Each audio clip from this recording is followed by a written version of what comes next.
What are people attracted to? Let's think of the word attracted. Why does that matter?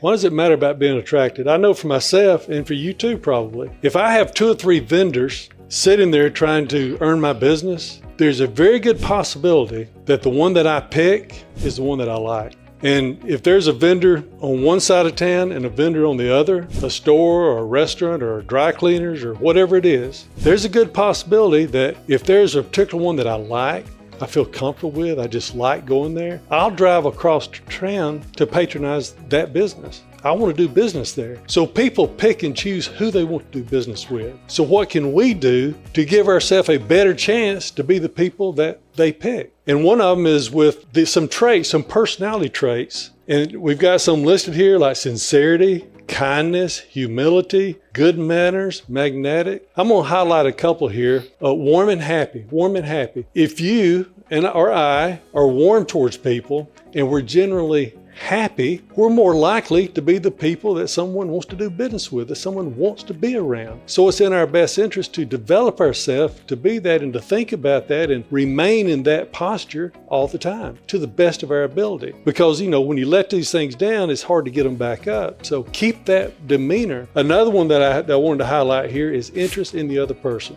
Let's face it, people love themselves and people love to talk about themselves and people need and want to be heard and validated and all those things. So it's if us, the people who are trying to be the professional or being the people that are above the crowd, we're going to be the people that have a sincere interest in that person. Take time to be interested in them. Those are personality traits that are attractive. Now, the opposite of attractive is unattracted to or repelled by. Some of those might be self-centered. It's really hard to focus on the other person if you're thinking about yourself, or self-absorbed, arrogance, obnoxious, untrustworthy. And a couple I've highlighted here is conversation dominator. Again, we're talking about the other people want to be heard, want to be validated. And if we dominate the conversation, it's all about us. It's hard to do that. That's an unattractive personality. A couple more would be unkind. We talked about being warm. The opposite of that is unkind. As a matter of fact, if someone is unkind to me, I might find a way to drive across town just to make sure I don't do business with that company. So if you're a leader and you have employees or staff and you have people meeting the public, it's in your best interest to drive this home to your people,